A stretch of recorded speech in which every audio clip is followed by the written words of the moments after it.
mischievous brat! My sister, Mary, eloped with her husband, Todd. She abandoned her son, Matt, with me, despite he only has 6 months to live. Since then, I hadn't seen Mary or Todd. Now, after 15 years, they're right in front of me. This unexpected reunion brought back all those old questions. Todd, standing beside her, bursts out laughing at her words. Shocked, I try to keep my composure. Mary continues talking about Matt as if nothing has changed, and Todd laughs along as if it's all a big joke. I need to end this conversation and get out of here. Just listening to them is making me sick. I was about to speak up when I heard a voice behind me. Mom, it's time to go. I turned around and saw Matt, looking at me apologetically. He looked sharp in his suit, and seeing him, Mary and Todd's expressions changed as they recognized him. My name is Gemma. I'm 40 years old and I work in an office. I have one son, Matt. He's a kind, considerate young man and I couldn't be prouder of him. But Matt is not my biological child. He's actually my nephew, Mary's son. We've been living together for the past 15 years because of something that happened back then. At the time, I was married to Todd, who had a promising future. Our marriage was good, even though we were both busy. We had no living parents, so it was just the two of us facing life's challenges together. But one day, I came home to an empty house. The house, usually lit, was dark. I felt a presence that wasn't Todd's, and cautiously turned on the light. Welcome home, Aunt Gemma. Standing there was little Matt. Why is Matt here? Where's Mary? And where's Todd? She asked me to give this to you. Matt handed me a note, and I was stunned at the words I read. I want to go with Mary. Mary was my sister's name. I rushed into the living room, and on the table was a divorce paper. I grabbed my phone and tried calling Todd, but he never answered, and when he finally did, it was a mechanical message. I tried calling Mary, but the result was the same. I had to accept that Todd had left me for Mary. I never saw it coming. Aunt Gemma, where did Mommy go? Matt's innocent question brought me back to reality. Mary had left her beloved child behind to run off with my husband. How could she do that, especially to a child she cared so much for? I gently hugged Matt, who looked lost and abandoned. Mary had been raising Matt alone since her own divorce a year after I married Todd. She never complained, living in a small apartment and doing her best. But when Matt was 5, she showed up at my house, looking exhausted. I can't take care of him anymore. Why? Mary explained slowly that Matt had always been small and underweight, and after tests, he was diagnosed with a chronic condition. She had been doing everything she could for him, but it wasn't enough. They said he might not have more than 6 months. Mary started crying, and I was shocked by her words. I wanted to help her, to support her. That night, I called her and told her I would help. I'll help. What do you mean, help? I'll take Matt tomorrow so you can rest. Mary sounded relieved, and soon after I started taking care of Matt regularly. Aunt Gemma, let's play. Matt quickly warmed up to me, and we became close. Mary initially hesitated, but soon started to rely on me more. Thank you, Gemma. I really appreciate it. Oh, it's fine. I enjoy spending time with Matt. Mary smiled, and I was happy to see her smile again. I continued to care for Matt so Mary could have some respite, but gradually Mary started coming back later and later. Eventually every weekend Matt would be with me. I began to suspect something. Mary, what are you doing that makes you so late? Just relaxing as you suggested. Her response felt evasive, and I worried about her leaving her child without proper supervision. Can't you just trust me? I do, but you come back so late and I'm concerned. Gemma, I have my own life to live. Mary's response felt cold, and I couldn't shake the feeling that she was hiding something. She continued to dismiss my concerns, insisting she was only taking a break. I grew more uneasy, but I held back, trying not to make things worse. Over time, I realized Mary's behavior wasn't going to change. Fine, but if something happens, let me know. Mary thanked me, but her attitude left me with a sense of foreboding. Eventually, I learned that Mary was dating various men while leaving Matt with me. She even started leaving him at my door without notifying me. I felt betrayed, and seeing her so unbothered left me speechless. Do you know where your mom goes to? No, Mom doesn't like to talk about it. I couldn't believe she'd leave Matt without telling him anything. One day, she left without any word, abandoning Matt at my house. And that was the last time I saw her until today. Mary had disappeared, leaving Matt behind. My husband Todd had gone with her, and I was left with Matt. I was overwhelmed with disbelief and anger, but Matt was looking up at me with fear in his eyes. Kneeling down, I held his gaze and made a decision. Matt, your mom might not be coming back for a while. Why not? His eyes were filled with worry, and I didn't know how to respond. Matt was still too young to understand everything, but I couldn't hide the truth forever. Your mom had to go far away, but you have me. I'll be here with you always. Okay, I understand. Matt looked uncertain, but he nodded and gave a small smile. From that day on, it was just me and Matt. He had always been frail, often getting tired from even light activity. Mary had told me Matt was receiving treatment, but it didn't seem that way. Watching his fragile health, I worried about what kind of care he'd had before. All I knew for certain was that Matt's health was poor, and he needed more support than he'd been getting. I took Matt to the hospital for a full checkup and finally learned the truth about his condition. Reflecting on it, I realized Mary had only been feeding him things like jelly and bananas. I once asked if that was enough, and she simply said, "It's all he eats, so don't give him anything else." The doctors explained that Matt's diet was severely lacking in nutrition. From then on, I started learning about proper nutrition and made sure Matt had balanced meals. Every morning I prepared a nourishing soup packed with vegetables to help him get the nutrients he needed. At first, it was hard for him to eat much, but gradually he got better at finishing his meals. Good job, Matt. You're eating more than before. Thank you, I'm trying my best. His confidence grew as he got stronger, and little by little, his spirit returned. I started taking him out for light exercise too, consulting the doctors along the way. I just wanted him to have a chance at a long, healthy life. Matt's smile became brighter, and he even started enjoying himself. Each night, I'd tuck him in and listen to him excitedly recount his day. Today, I played catch and threw the ball farther than before.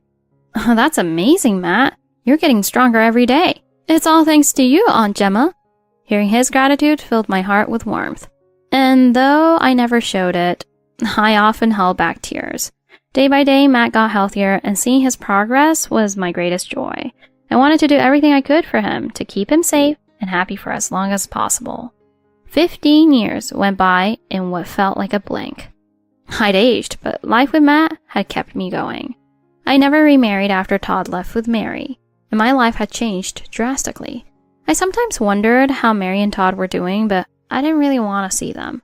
I was simply curious about what kind of people they'd become. And then, a few days later, that curiosity was satisfied. Hey, are you Gemma? While out shopping one day, I heard a voice and turned around. Standing there was a familiar face, an older but unmistakable Mary. Mary. It really is you, Gemma. Long time no see.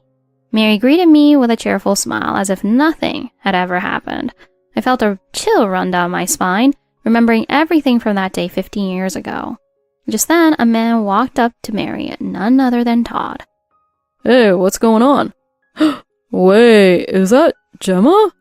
Wow, Gemma, you've aged quite a bit, haven't you? I clenched my teeth, wondering how he could smile so casually. Todd had left me, and Mary had abandoned Matt. Matt and I had an unspoken agreement never to talk about it, but he must have understood what had happened. And yet, here were Mary and Todd acting as if nothing was wrong. After 50 years of hiding, they had the nerve to approach me as if nothing had changed. What do you think you're doing? I let my anger show, but Mary only laughed it off. Oh, come on, Gemma. Aren't you glad you got to spend time with Matt? I was speechless at her audacity, unable to hide my disgust. Oh, don't be so mad. Let bygones be bygones. I forced myself to keep my composure, knowing these two had no remorse for what they'd done. And that brat of yours? How's he doing? Her words left me speechless, while Todd laughed beside her.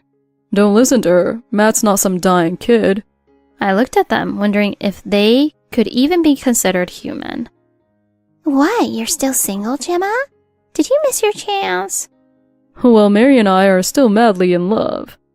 I didn't want to entertain their questions, knowing it would only make them happier to see me frustrated.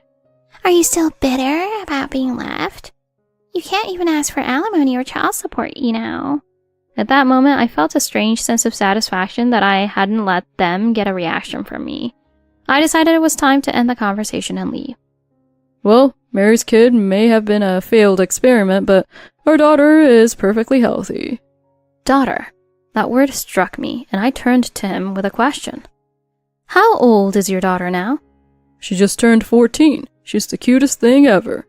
Todd was clearly doting, but Mary's expression turned tense. I decided to press a bit further, sensing there was more to this story. So you got pregnant after you left, huh? Mary's expression hardened even more. She'd been gloating just moments ago, but now she looked nervous. I had a hunch and decided to test it. Is she really Todd's child? Mary visibly flinched and Todd looked stunned before quickly responding. Of course she is. She was born a year after we started living together. I maintained my distance as Todd edged closer, trying to assert his claim. Well, that's questionable. Mary, you were meeting all kinds of people while you left Matt with me.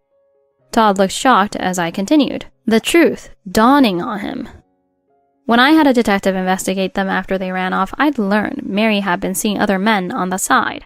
The weekends and sometimes even weekdays, she would leave Matt with me to go out. Todd, who had thought he was her only one, couldn't hide his disbelief. When I discovered what Mary had been doing, I couldn't believe it myself. She'd been going out with other men during the weekdays too, getting them to pay for everything. And while I was watching Matt, Mary was out enjoying herself. No way. He looked at Mary in shock, unable to process what he was hearing. But we spent the weekends together. How could she have time to meet other men? Well, during the weekdays while you were working, she was having a great time with others. Todd's face went pale as he realized the truth. He looked at Mary, hurt and confused.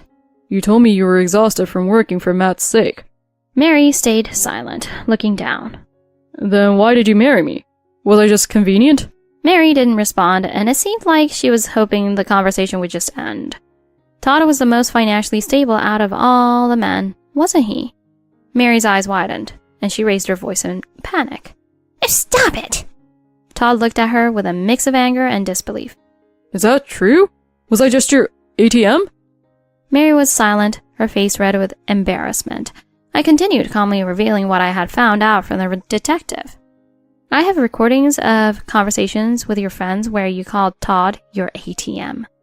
Mary froze, realizing how deep her secrets had been exposed. Todd looked even more devastated, unable to hide the hurt on his face. So, our daughter might not even be my child? No, that's ridiculous. She's yours. She grabbed his arm, desperately trying to convince him. But Todd's trust in her was clearly shattered. Well, I don't have any proof about that, but you can easily find out with a DNA test. Mary's face turned pale as I suggested it, her confidence shaken. No, there's no need for that. She's Todd's daughter.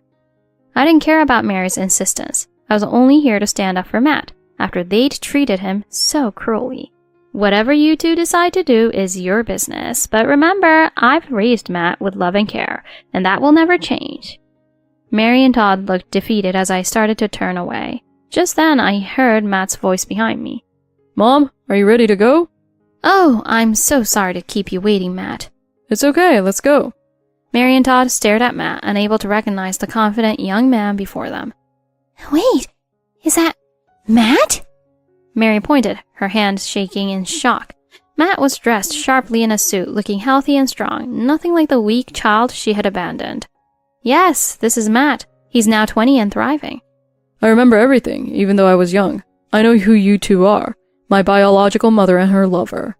Todd looked horrified as he took in Matt's calm but firm expression.